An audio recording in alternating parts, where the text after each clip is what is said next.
So the first speaker is actually a very kind stand-in, which must be the first time for Simon Cherry that he's a stand-in, I think. Simon is at UC Davis and now also at King's College. I thought I'm not going to mention all his awards because then we're here for another hour. But I've just found out that he will be awarded the European Science Medical Imaging Award 26. So it's a very distinguished speaker to has sort of helped revolutionizing the field using development of total body PET. So thanks a lot, Simon, for talking us through that.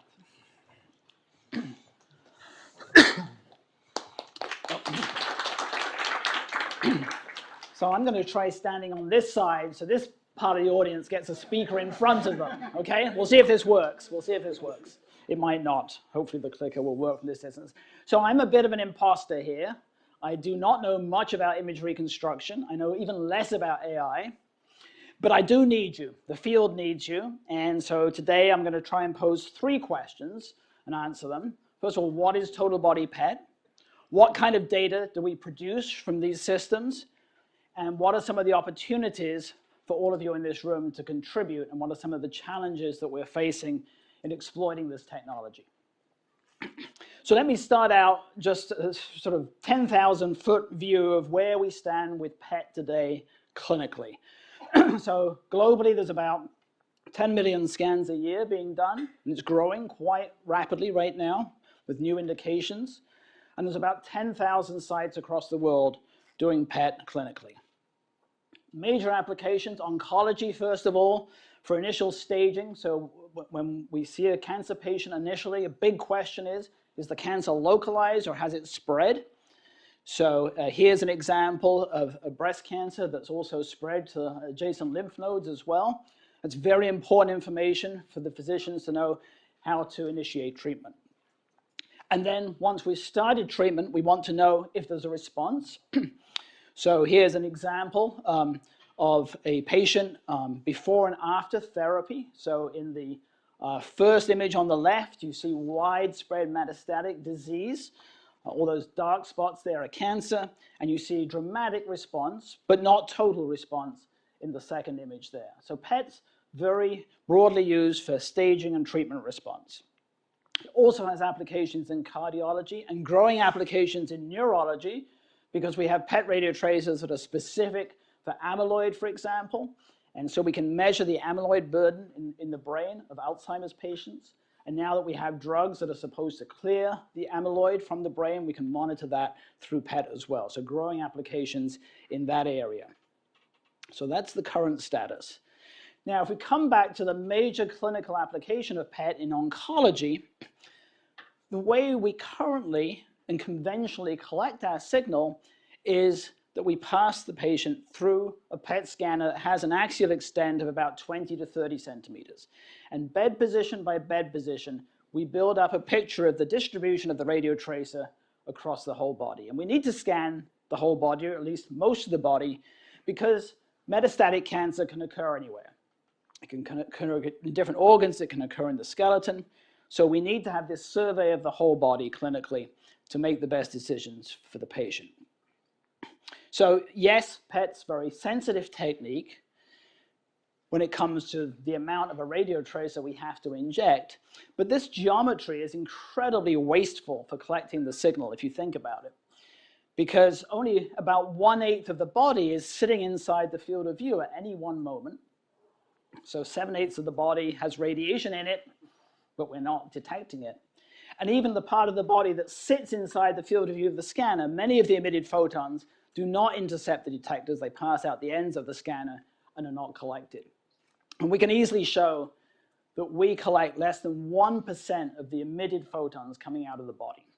So that's incredibly wasteful. And I certainly wouldn't want to tell a patient that just before they go into their PET scan. We're going to give you this radioactive tracer.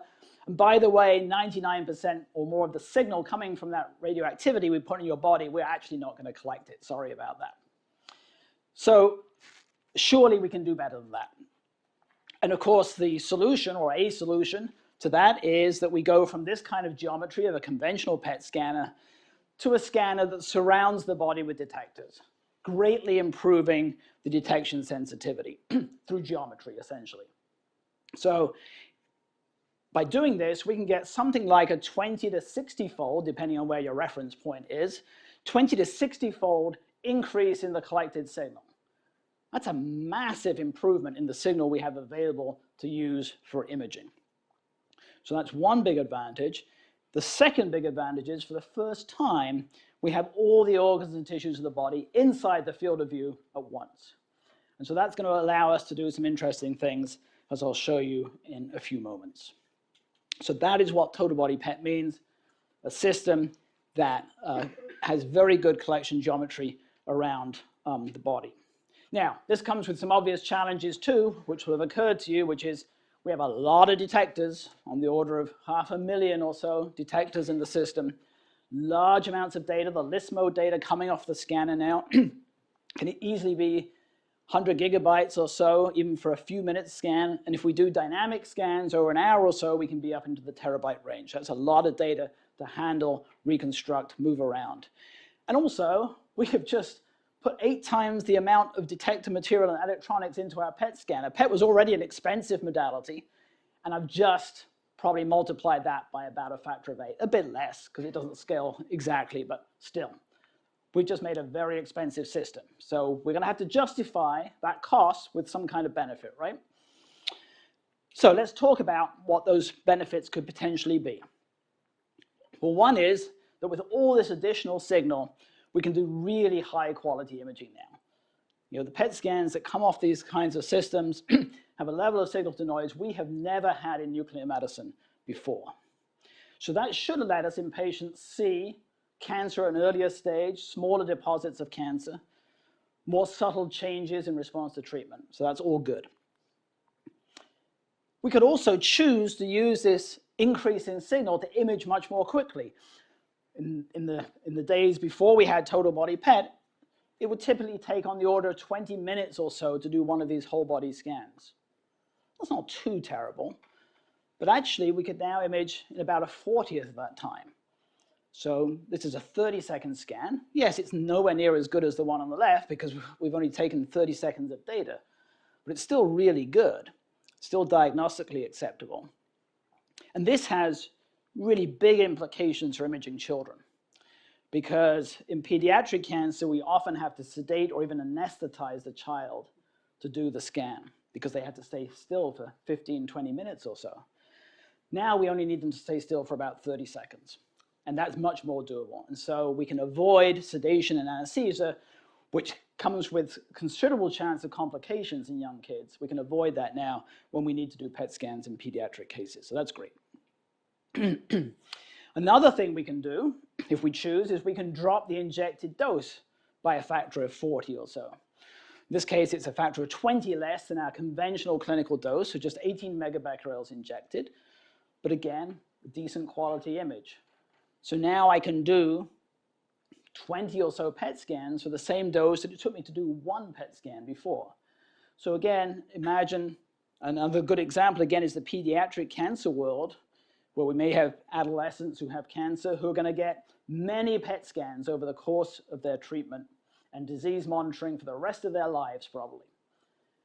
And now with these systems, we can get that dose way down for those individuals so that cumulative dose over the years stays acceptable.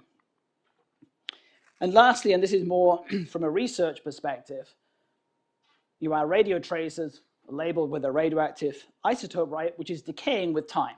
So fluorine-18 has a 2-hour half-life. And so because we've got so much more signal, we can follow a fluorine-18 labeled compound for longer before the signal decays so low that we can't detect it anymore. And so here you're seeing a fluorine-18 FDG scans. We're looking at glucose metabolism, 12 hours or 6 half-lives after injection. And at this point, the amount of activity in the entire human body is about what we inject into a mouse when we do preclinical PET imaging. And yet we can still get a decent image. So So it opens our time window for following radio tracers for much longer, which is really nice for the radiochemists who work so hard to make these radio tracers.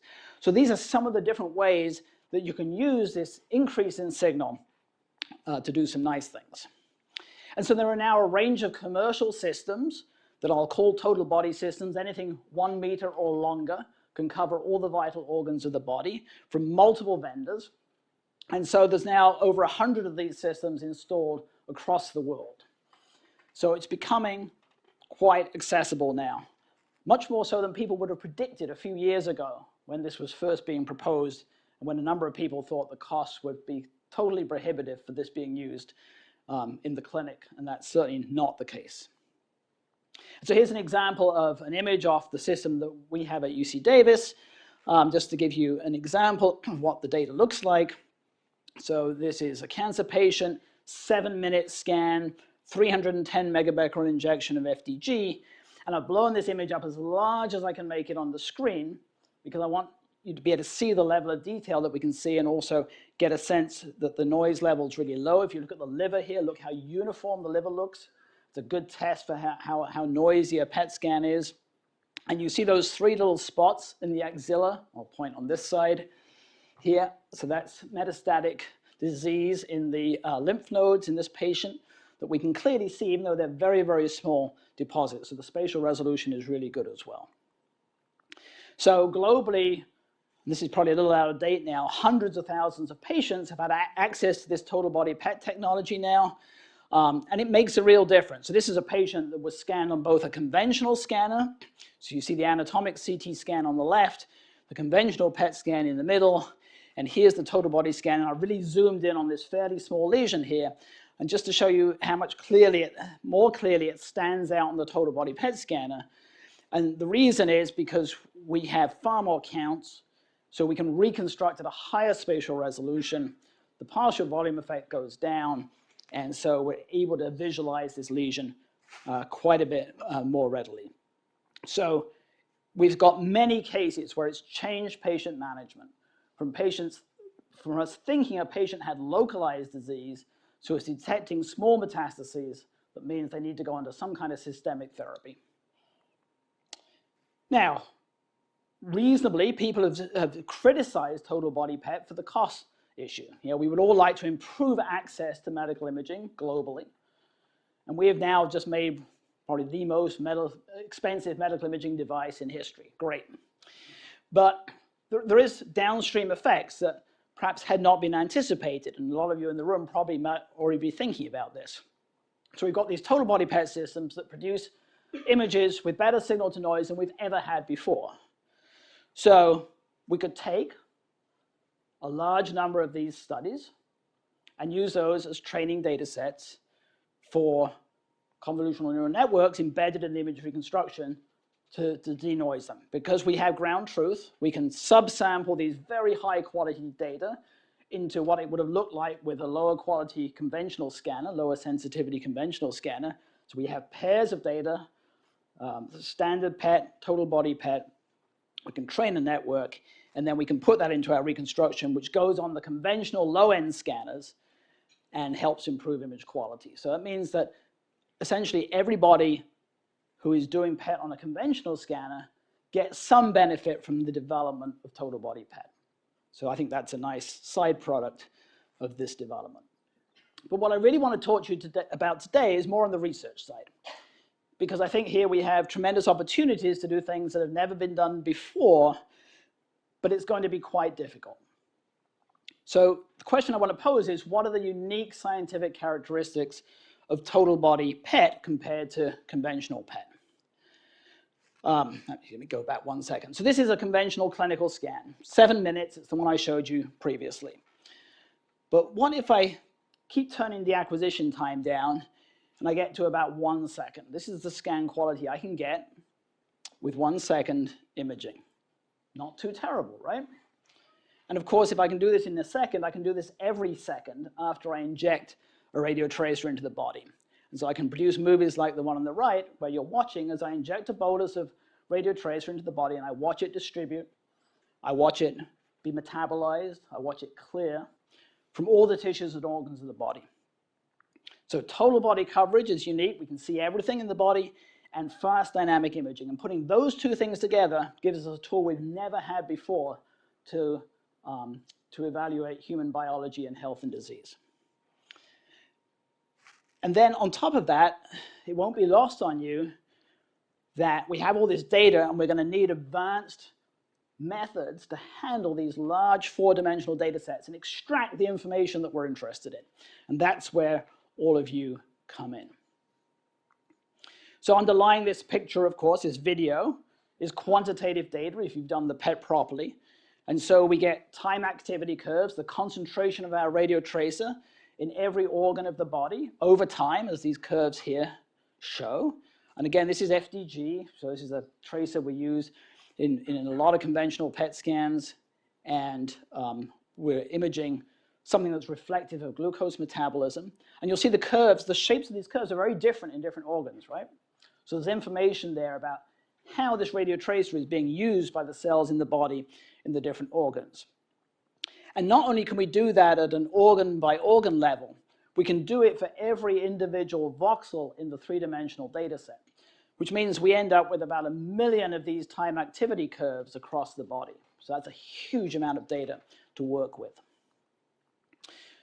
So what are approaches? Once we've got this dynamic sequence reconstructed, what are some of the approaches to extracting biologically relevant information? Well, the standard approach is to use something called compartmental kinetic modeling, where we build a model of what happens to our radio tracer in the body. So again, I'm going to use the example of FDG, fluorodeoxyglucose, the best studied PET tracer there is. And so we build a model. We know that when we inject it, the FDG is in the bloodstream, right? It can be transported by the glucose transporter into the tissue, and we can assign a rate constant to that process, which we're calling K1 here. Once in the tissue, it can also come back out the tissue, back into the bloodstream. We'll give that a rate constant K2. In the tissue, there's an enzyme called hexokinase that can phosphorylate FDG and turn it into FDG6-phosphate. We'll give a rate for that reaction as K3. And there's also a small chance of dephosphorylation by a different enzyme, and we'll give that a rate constant K4. So now we have this model with these compartments, a blood compartment, a tissue compartment, and a metabolic or metabolized compartment. I have these rate constants in between the compartments, and then I can write differential equations that relate to the movement of the FDG between these compartments. And of course, the PET scan cannot distinguish these individual compartments, okay? So the PET measures everything, the sum of these things, but we do know what's in the blood because we can put a region of interest around, for example, the descending aorta. So we know what's in the blood compartment. And from that and the total activity and having a time sequence, we can actually solve for the individual rate constants.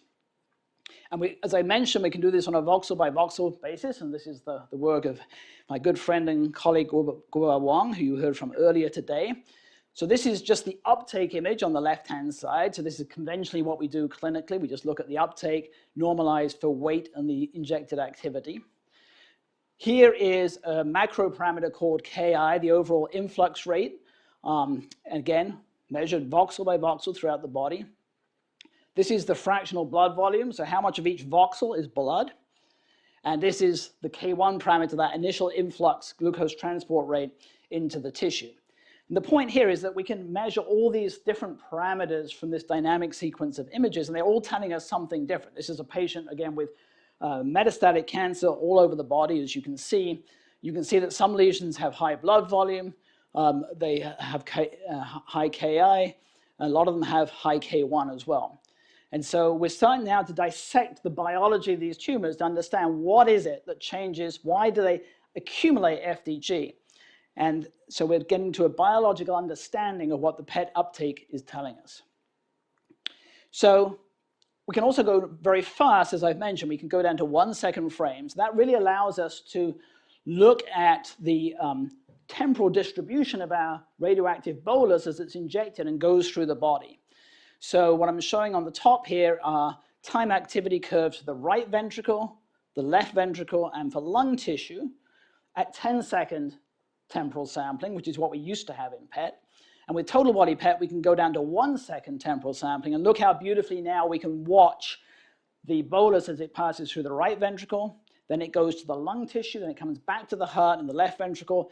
You can see those delays, you can see the bolus spreading out as it's dispersed as it passes through the cardiovascular system. So we're starting to access a lot of physiologic information from the first pass of the tracer through the system when we have good temporal resolution. And work from Jinyu Chi's lab shows that you can even push this, if you use a lot of tricks, you can push this to 100 millisecond temporal resolution. So in this case, the bolus was injected from the foot. And watch here, you see individual heartbeats. So the blood's the FDG is in the blood at this point, and you see the individual heartbeats, the left ventricle contracting. This is not gated, not average. This is each individual heartbeat captured by PET. So this opens up a whole range of possibilities of things that we can measure. I'm going to skip a bit because I know I'm already a bit out of time, and I want to get to your challenges. So I'm going to skip some of this, and I'm sorry about that. But I want to talk about the challenges and the opportunities. So we're asking a lot of our PET scanners now, because in some cases we're injecting quite a lot of activity, in some cases we're injecting very little. Some cases we're imaging really fast, 1 second frames. In other cases we're imaging for 10 minutes clinically. So we can have like 1,000-fold range in count density across different applications. So that's a lot to handle. It means all our corrections have to be correct across this count density. And so we obviously want to maximize the accuracy and precision of our PET measurements. They're supposed to be quantitative. And so a question that some of us are still trying to answer is, how well are we doing at that? And are we doing as well as we should, given the number of counts we have available to us? We have lots of occurrences where we have low count density frames. Either we're going very fast or we're imaging very small amounts of activity. So we need advanced computational tools that can handle pretty high noise levels still, particularly in those early frames as we're injecting a radio tracer. Everything's changing spatially and temporally quickly, and we need to find ways to get high quality data in those situations so we can extract interesting biological information from those situations. When we're scanning dynamically over, let's say, 60 minutes, motion correction is a huge issue. And so that little video on the right-hand side of the slide, you can see all the motion happening. I mean, there's the obvious arms are moving because it's hard to keep your arms above your head. Look at the bladder filling up as well. So tissue around the bladder is being distorted by that. There's movement of the gut contents through the body. All of this is happening. And so when I told you we can do parametric imaging, we can model voxel by voxel. Am I in the same voxel? Am I in the same part of the body every time during that 60 minutes? I'm not, because I don't have motion correction. So we need robust and comprehensive motion correction for all these kinds of motion. So other things. So how do we intelligently further reduce the noise in our time activity curve? So we have great data, but it's still not good enough for some of the things we'd like to do. So there are approaches you could think of, using temporal similarity between, we've got a million of these time activity curves. They're not all different from each other, right? Some from the same organ will have temporal similarity. We can use that information. We heard about the kernel-based methods and deep kernel-based methods this morning. Some people are proponents of doing direct reconstruction of the kinetic parameters. So you don't reconstruct dynamic sequence of images and then get the kinetic parameters. You go straight from the raw PET data to the kinetic parameter. So there's lots of options there to look at. Big issue in the research space for many of our traces is they get metabolized in the body. And so what we measure in the blood is not necessarily the native compound we injected. And we need to know that, and we need to quantify it to correct for these metabolites. Well, metabolites occur because these compounds get processed, typically in the liver, and now the liver's in the field of view, so maybe there's a way from the data to extract the metabolites without having to take blood samples, which is what we currently do. So that's another area of research. And then different models. So I talked about compartmental models, but there are other approaches. There are spatial temporal models.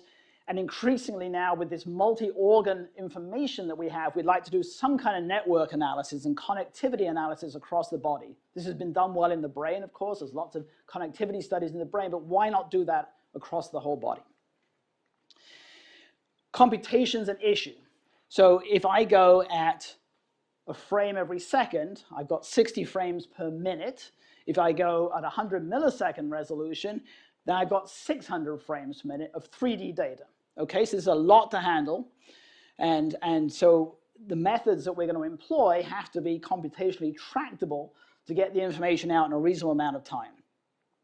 Do we do organ level segmentation, or do we do things at the voxel level? If we do things at the voxel level, for every voxel, we have to figure out what's the appropriate model to fit.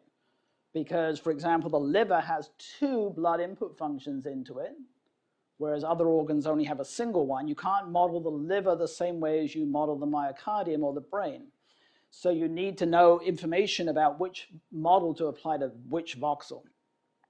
The bolus that we inject is delayed as it reaches different parts of the body, is dispersed. That's another correction we need to do if we want to be quantitatively accurate. And so how do we bring this? It can all be done to a certain extent, but it's very, very time consuming. So how do we bring this down to a practical computation time?